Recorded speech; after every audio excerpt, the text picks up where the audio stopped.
Bienvenidos a otra noche más de A la Mesa. Damos gracias al Señor que puedan estar con nosotros nuevamente.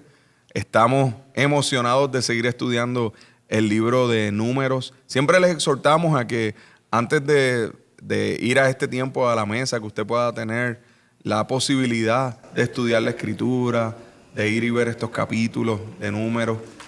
Ya vimos la primera parte hasta los primeros 10 capítulos de Números en el episodio anterior. Y ya hoy vamos a estar viendo esa mitad, ese momento donde está el pueblo de Israel, quizás en uno de los momentos más complejos. Así que, pues para esto está conmigo Pastor Abdiel y Pastor Juanma. Juanma, Saludos, Nando. ¿Y cómo Abdiel? Amén, Dios les bendiga. Abdiel sigue con nosotros, por si acaso usted tiene... Estamos aquí perseverando. Mire, yo creo que la palabra clave que estuvimos viendo al final del episodio anterior fue la palabra queja, incredulidad. Y dijimos que entonces íbamos a entrar en eso de una manera más específica. Juanma, cuéntame, ¿cómo vemos estos capítulos 11 en adelante? ¿Cómo se visualiza esto de la queja del pueblo de Israel?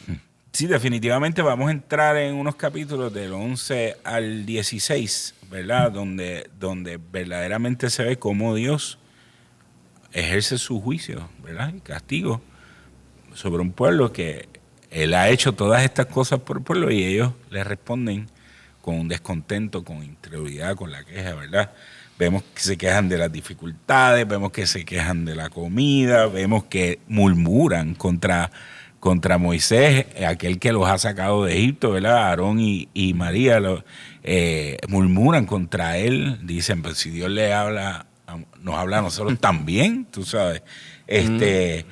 Y en todos esos ejemplos vemos cómo la cosa se va creciendo, ¿verdad? Se va agitando. Y en ese proceso van caminando, porque han salido ya del Sinaí, han recogido los bártulos, van en camino de la tierra prometida, y de momento llegan, ¿verdad?, a un punto donde se da una expedición, ¿verdad? Uh-huh. Y en donde culmina, de esta generación culmina toda esa queja, toda esa descontento, todas estas cosas, llegan al punto donde tienen el cumplimiento de las promesas más difíciles que Dios le ha hecho, que es la tierra prometida. Que fluye leche y miel. Y entonces ahí vemos lo que sucede, ¿verdad? Con los espías y con esa expedición. Y es importante lo que planteas, porque cuando dice al quejarse de la comida, estamos hablando del maná, o sea, de la provisión de Dios. O sea, de algo milagroso. O sea, de momento ellos se levantaban y allí estaba el maná y durante 6 días recibían la lluvia del maná. Era un pueblo que no había sido pueblo, ¿verdad? Uh-huh. Con un Dios que no había sido su Dios, que Dios los escoge. Uh-huh. Un Dios que le suple la comida, ellos no la tienen que cazar. Se la suple. Tienen que hacer nada para... Un Dios que tiene su presencia, un Dios que está por ellos, que los dirige, que los guía. Por la noche está la columna de fuego, por el día está la columna de nube. Y aún así tienen, ¿verdad? No, y cuando hablaban del maná decían, este pan fastidioso, o sea, quisiéramos comer carne. O sea, era todo el tiempo buscando otra cosa. Y en medio de las circunstancias no se daban cuenta que esa queja iba dirigida directamente a Dios, hacia esa provisión de Dios, ese Dios que los había escogido, que los estaba guiando, que estaba manteniendo un cuidado constante y sobrenatural sobre de ellos. Y eso pues es alarmante, no tan solo el verlo aquí en la historia, es alarmante a lo mejor vernos a nosotros mismos en circunstancias así. Y ven, llegan al punto de que aquel que Dios escogió para hablarles, dicen, nosotros no queremos escucharte a ti. Uh-huh. Pero tú nos dices lo que nosotros queremos escuchar. No queremos escucharte a ti, o sea, llega al punto. Y en comparación con nosotros, ¿verdad? Hay momentos en que nosotros, o sea, Dios, dice Hebreos, que en los últimos tiempos, en los pasados tiempos ha hablado por medio de los profetas, y en los últimos tiempos nos ha hablado por medio de Jesucristo. Y Hebreos dice que Jesucristo es mayor que Moisés. Uh-huh. Y entonces nosotros tenemos que, y como decía Nando en el programa pasado, Hebreos dice que lo que le ha pasado a este pueblo en el desierto, que nosotros lo tengamos presente. Y muchas veces nosotros nos vemos en la vida donde Dios nos ha suplido todas las cosas y aún nos ha suplido a su Hijo, por medio del cual nos ha hablado, y nos vemos luchando con que no nos interesa escuchar a Jesús. Como si no fuera suficiente, ¿no? Y empezamos a escuchar otras cosas. El problema que no nos damos cuenta es que a donde dirige toda esta lucha, toda esta incredulidad, todo este descontento, es a tener la tierra prometida de frente y los frutos de ella de frente y no desearlo. Y ahí es donde llegamos entonces al punto climático del capítulo 13, donde allí está, ¿verdad?, esta famosa parte de que se escogen 12 espías, uno por cada tribu representativo de estos príncipes, llegan literal, o sea, estamos hablando de que probablemente habían recorrido estos 321 kilómetros. Se estima que quizás en algunas 2 semanas ese recorrido se pudo haber hecho. Ellos llegaron, vieron la tierra, ven que la tierra definitivamente es lo que Dios prometió. Certifican eso. Certifican, fluye leche y miel. O sea, traen evidencia. Traen uvas cargando entre dos. Pero entonces, Abdiel, ¿qué pasa aquí? ¿Qué pasa con 10 de estos 12? Bueno, pasa lo que normalmente pasa hoy en día. La mayoría tiende a dominar. Y aquí aprendemos, ¿verdad?, una vez más, que no siempre la mayoría tiene la razón. Eso es así. Todos certifican que esta es la tierra, pero comienzan, ¿verdad?, con su temor, con su inseguridad, con su incredulidad, a decir, nosotros no podemos tomar posesión de esta tierra. Nosotros no podemos llegar allí porque esta gente nos van a desaparecer. Nosotros somos como langostas, como insectos al lado de esta gente. Pero me llama mucho la atención el detalle de Caleb, porque dice este texto en Números que Caleb, ante este diálogo, ¿verdad?, o este informe de estos 10 espías y que provocó esta alarma en todo el pueblo, Caleb se levantó y mandó a callar a todo el pueblo delante de Moisés. Caleb tomó la batuta. Bueno, aquí todo el mundo se calla y nosotros vamos allá a tomar posesión de esta tierra, porque esta es la tierra que Dios nos prometió y nos la va a dar. Podemos tener posesión de ella. Se parece a un Caleb que yo conozco, que es mi hijo, que se levanta y dice, no, aquí el Señor está aquí. Mira, y estos dos, Josué y Caleb, realmente nos muestran la firmeza en medio de la presión, de que todos los demás, mira, es que nosotros no vamos a poder vencer a esta gente. Pero ese Dios poderoso que los sacó de Egipto, ¿verdad? Es importante que nosotros tengamos esto claro, es que somos a veces muy fáciles para que se nos olvide y que perdamos la memoria de lo que ya Dios ha hecho. O sea, estamos hablando de que durante todo este tiempo el Señor los ha sostenido, los ha bendecido, los ha cubierto. Y ellos llegan a este lugar y de momento piensan que es en su fuerza. Y por eso Josué y Caleb se levantan. Hay un verso que a mí me fascina mucho, que es el capítulo 14, el verso 24 de Números, que dice: pero a mi siervo Caleb, como hubo en él otro espíritu, yo le meteré en la tierra donde él entró. O sea, cuando habla de Josué y Caleb, habla de que estos dos espías, como creyeron, como dijeron, no, nosotros vamos a llegar a esa tierra, y hubo en ellos otro espíritu. Y esa es la pregunta que tenemos que hacernos: ¿qué espíritu hay? ¿Hay un espíritu de queja en mi corazón? ¿Hay un espíritu de controversia, de incredulidad? ¿O hay un espíritu de creer, de afirmar que la promesa de Dios realmente está sobre nosotros para accionarla? Y de creer que Dios puede hacerlo. Amén. Porque Caleb se levantó en medio de todo y le dijo: nosotros le podemos meter mano a esta gente porque nosotros somos más poderosos que ellos. O sea, Caleb está viendo un grupo y no son cualquiera. Porque los que compusieron la expedición eran los líderes, de las tribus. Cada tribu. O sea, eran los príncipes, eran los que aquí estaban no estamos hablando de cualquiera. Aquí Era estamos gente de hablando autoridad. gente de autoridad. Gente de Y esa autoridad, gente de de influencia. autoridad le cogió miedo al bulto. Y Caleb los está mirando y Caleb se levanta y aún viendo a esa gente que eran los líderes de su pueblo cogiendo miedo ante lo que había de frente, y él se para y confía en ellos también. Los anima. Los anima y le dice, nosotros Vamos. le podemos meter mano, nosotros somos más poderosos que esta gente. Y la contestación de ellos fue, vamos a escoger un capitán y vamos a volver pejito. Sí. O sea, tú dices, Pero ¿en serio que te estoy animando? Yo me imagino que Alep y Josué decir, en serio, brother, pero sí. Pero sí imagínate podemos ir. lo que hace el que tú abraces la promesa de Dios y tú creas firmemente en Él. Amén. Tú te paras ante cualquier adversidad, ante cualquier circunstancia y puedes permanecer firme en lo que Dios ha prometido porque sabes que el Dios que ha prometido es fiel. Amén. Y eso es lo que nosotros estamos viendo aquí. Esta gente ya estaban apuntando hacia otro lado, resolviendo otras cosas. Escojamos a un líder que nos saque de aquí. Ya Dios no sirve, la gente que Dios puso aquí no sirven. Vamos entonces a enmendar todo esto. Vamos a restaurar todo este proceso, a levantar un líder y vámonos de aquí. Entonces un pueblo que venía con todos estos traspiés, pues no estaba en posición. Y no tan solo fueron los líderes, sino que el pueblo apoyó a esos líderes. Lo que llevó, ¿verdad?, a Dios, yo voy a arrancar a esta gente.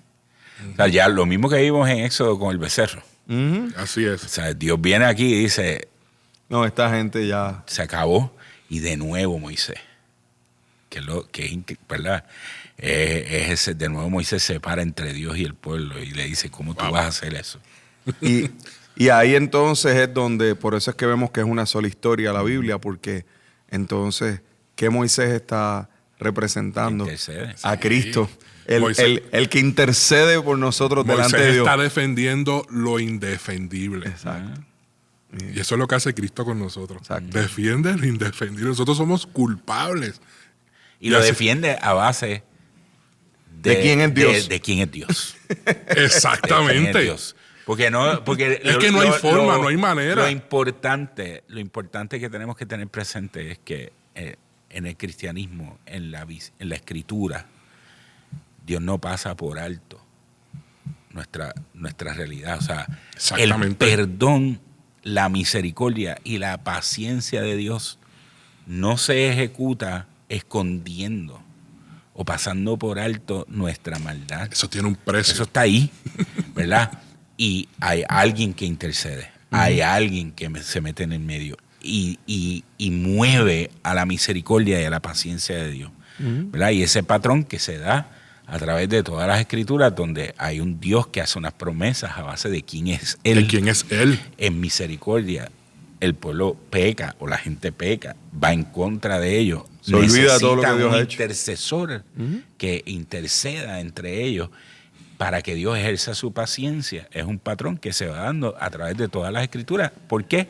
Porque se va a ejecutar en perfección en Cristo. Y por eso entonces vemos en la Escritura, cuando entonces el Nuevo Testamento nos dice, y no hay un nombre bajo el cielo dado a los hombres en que podamos ser salvos, que interceda por nosotros, porque no tenemos un sumo sacerdote que no pueda compadecerse de nuestra debilidad, ¿verdad? Sino uno que fue tentado en todo. Y ahí encontramos el libro de Hebreos otra vez, apuntando hacia Jesús como el mejor Moisés.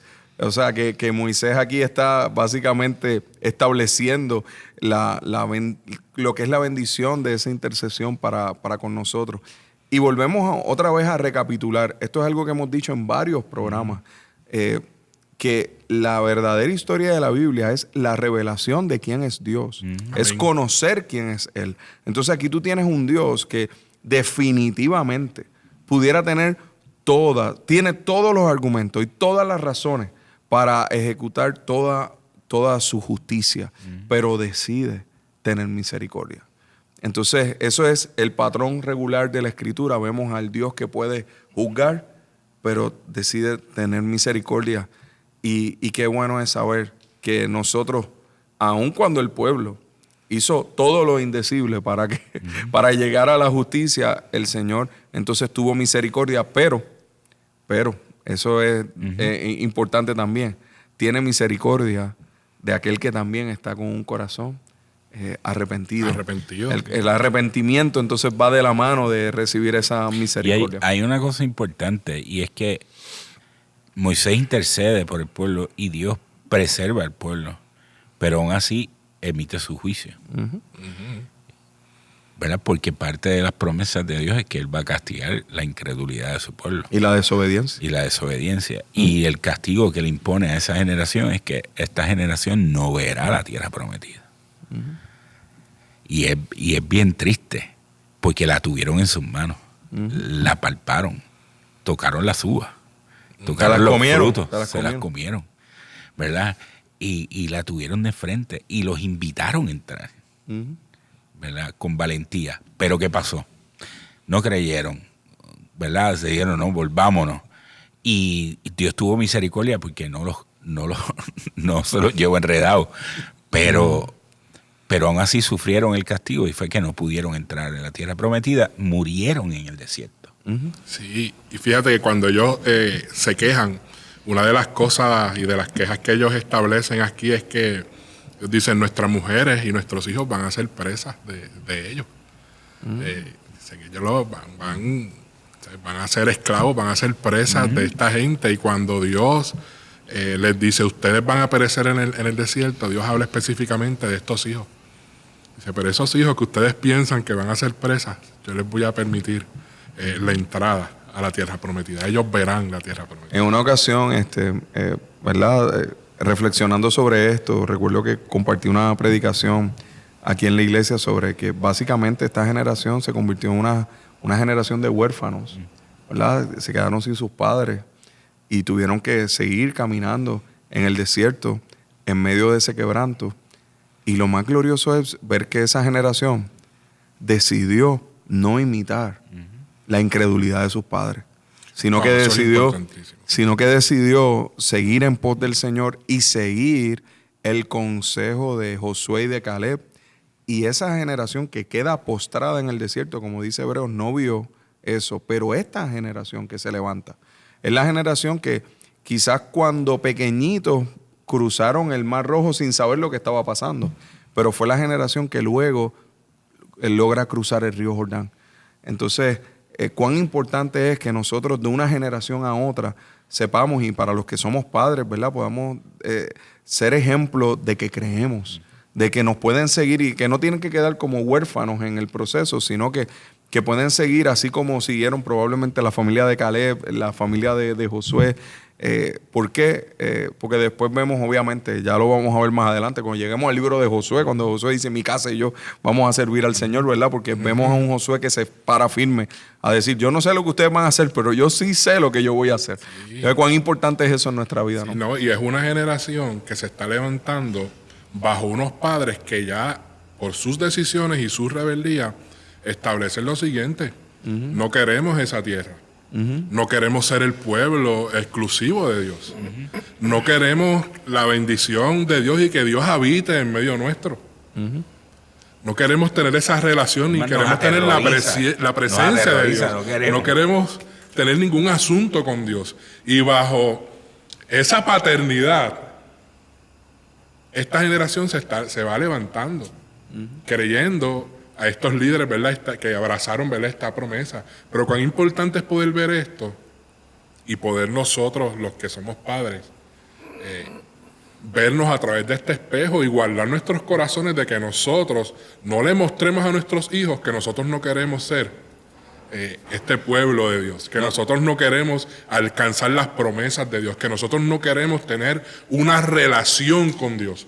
Porque muchas veces como padres nos diluimos en los procesos de la vida y podemos estar enviándole un mensaje a nuestros hijos distinto a lo que es el propósito, las promesas o el plan de Dios para con nosotros. Y muchas veces a través de nuestras decisiones, de nuestro comportamiento y de la manera en cómo nos manejamos día a día, le estamos diciendo y hablando, formando a nuestros niños a través de esto.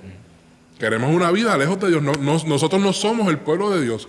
Nosotros no queremos alcanzar las promesas de Dios. Nosotros no queremos tener ninguna relación con Dios. Y a veces ni nos damos cuenta. ¿Cuántas veces sucede que vivimos nuestro día a día y nos envolvemos en los quehaceres de la vida y estamos con el cincel y el marrón en la mano esculpiendo, ¿verdad?, en el corazón de nuestros hijos una idea lejos de las promesas y del propósito de Dios para con ellos? Y nosotros tenemos que tener esto bien claro, porque cada uno de nosotros vamos a estar delante de la presencia del Señor dando cuenta rindiendo cuentas delante del Señor por estas cosas. Y ese punto es muy importante porque a veces se habla sobre, pues yo no sé cómo, el juicio de Dios. No, el juicio de Dios es real. Amén. Y nosotros tenemos que tener eso claro, no para mirarlo con miedo, sino con el temor reverente que eso implica, porque Dios es amor, pero también es fuego consumidor.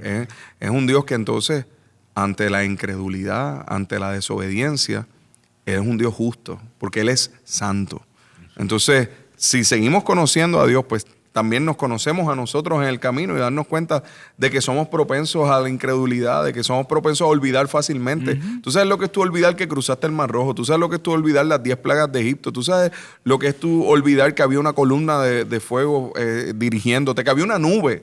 Que había una nube que los tapaba del sol durante el día, que había maná cayendo, que había provisión, que había agua en la roca, que tú olvidar todo eso y de momento, no, nosotros no vamos a poder vencer a esta gente. Wow, pero en serio, si todo lo que te ha demostrado de alrededor es que Dios ha estado, y esa debe ser nuestra forma de acción. Cuando estamos en medio de una circunstancia que quizás ahí perdemos como que el norte, darnos cuenta de que el enfoque debe ser el Dios que ha estado conmigo antes, va a estar hoy conmigo. Amén. Y va a estar mañana. Así que yo debo caminar en esa dirección. Sí, como esta generación que aún con sus palabras casi maldice a sus hijos porque le dice, estos hijos van a ser presa. Ajá. Se van a morir en el desierto. Estos hijos van a ser presa del desierto. Dios les dice en el capítulo 14:31, le dice, pero a vuestros niños, de los cuales dijisteis que serían por presa, yo los introduciré. A la tierra. Y ellos conocerán la tierra que vosotros despreciasteis. Wow. O sea que lo loco es que en el castigo profundo de Dios, en su misericordia, le dije, yo no voy a permitir Yo voy a preservar. que la del descontento de ustedes, que la queja de ustedes, el desprecio que el tuvieron. desprecio de ustedes y que la incredulidad de ustedes se apropie de sus hijos. Hay Aquellos esperanza que para ustedes ellos. desecharon y dijeron que iban a morir presos, a ellos yo los voy a tomar. Y me fascina porque el verbo que muchas veces aparece en números es yo le meteré. Ajá. O sea, yo le voy a meter en la tierra. Así que, y obviamente, ¿verdad? Pues ya vamos concluyendo este episodio. Nos queda la última parte. Pero esa última parte tiene algo muy importante porque siempre a veces nos hacen la pregunta, Juanma, de cómo vemos entonces a Cristo o lo que ocurre en ese Antiguo Testamento, cómo se relaciona en algún momento con Jesús. Y en la próxima parte vamos a ver un momento específico donde Jesús cita un evento de Números en su conversación con Nicodemo. Así que va a ser bueno el que usted se quede con nosotros y que podamos compartir también ese episodio. Gracias a Adiel, gracias Juanma. Gracias, Nando. Por otro episodio más a la mesa. Le invitamos a que baje nuestra aplicación de Catacumba 9. Ahí usted puede, en esa aplicación está todos los podcasts, está todo lo que estamos haciendo de a la mesa. Y también le invitamos a que nos visite. Estamos todos los domingos a las 10:30 aquí en la Catacumba de Calle, aquellos que nos están viendo y a todos los que son de la casa. Qué bueno que tenemos este tiempo de comunidad. Dios les bendiga y nos falta un último capítulo, un último episodio de Números. Así que pendientes a la próxima semana. Dios les bendiga.